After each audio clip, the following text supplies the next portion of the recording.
প্রিয় দর্শক আসসালামু আলাইকুম। মিজানুর রহমান আজহারি সহ বাংলাদেশের ওয়াহাবিদের জুতাপিটা করতে চান নাস্তিক শেফুদা।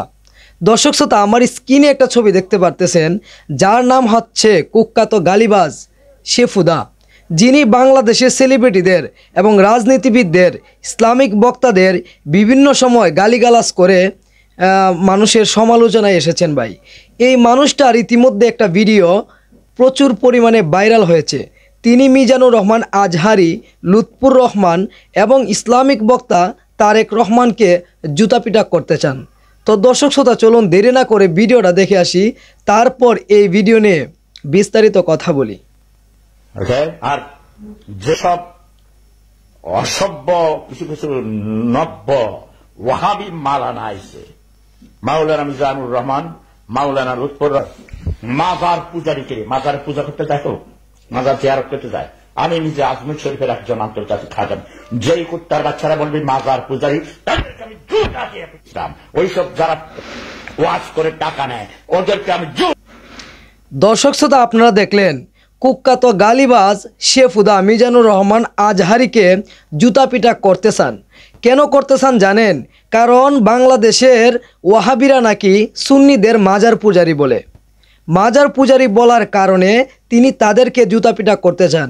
শুধু এই নয় ভাই, আপনারা ভিডিওতে দেখলেন শেফুদা মিজানুর রহমান আজহারিকে বলতেছে যে মিজানুর রহমান আজহারি নাকি সৌদি আরবের এজেন্ট, ওয়াহাবিদের এজেন্ট। তিনি এই কথাও বলেছেন ভাই, তার কারণ আমি জানলাম না। সত্যি কি মিজানুর রহমান আজহারি একজন ওয়াহাবিদের এজেন্ট? দর্শক শ্রোতা, মাজার পূজারী বলার কারণে খেপে গেলেন শেফুদা ভাই। কারণ শেফুদা বলতেছেন মানুষ মাজারে যায় জিয়ারত করার জন্য, মানুষ মাজারে যায় জিয়ারত করার জন্য, পূজা করার জন্য না। পূজা করার জন্য হিন্দুরা যায় মন্দিরে, কিন্তু কখনো মুসলমান মাজারে গিয়ে পূজা করে না ভাই। সেই কারণে তিনি খেপে গেছেন। তার খেপে যাওয়ার কারণটা আপনাদের কাছে কেমন লেগেছে অবশ্যই আপনারা আমার কমেন্ট বক্সে জানিয়ে দিবেন।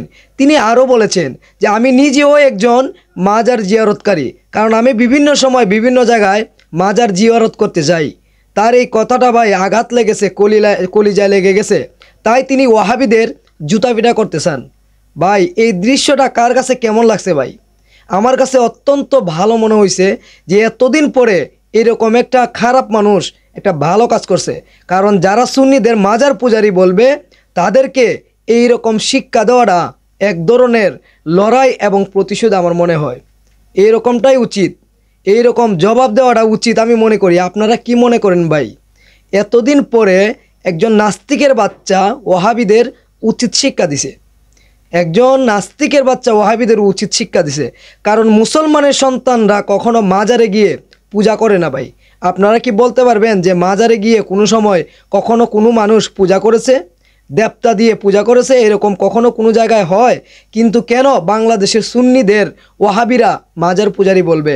এর প্রতিবাদ করে ভাই অবশ্যই আমি মনে করি যে একজন নাস্তিক হয়ে রাসূলের পক্ষে কথা বলেছেন এবং সুন্নিদের পক্ষে কথা বলেছেন, ওয়াহাবিদের বিরুদ্ধে লড়াই করেছেন, তাদেরকে বুঝিয়ে দিয়েছেন, সঠিক যুক্তিটা দিয়েছেন ভাই। তার যুক্তিটা আমার কাছে খুব ভালো লাগছে। তিনি একটা কথাই এই ভিডিওতে বলেছেন যে আমি নিজেও একজন মাজার জিয়ারতকারী। কোনো মুসলমানের সন্তান মাজারে গিয়ে পূজা করে না, মাজারে পূজা করে হিন্দুরা। তাহলে মাজার পূজারী কেন বলবে ওরা? তাই ওদেরকে জুতাপিটা করতে চাই আমি এই কারণেই যে ওরা মুসলমানের সন্তানকে কিভাবে মাজার পূজারী বলে। মাজারে কি মানুষ পূজা করতে যায় নাকি জিয়ারত করতে যায়? তার এই যুক্তিটা কার কার কাছে কেমন লেগেছে অবশ্যই একটা কমেন্ট করে জানিয়ে দিবেন। এবং এই রকম ভিডিও পেতে আমার চ্যানেলটি সাবস্ক্রাইব করে পাশে থাকবেন। ধন্যবাদ।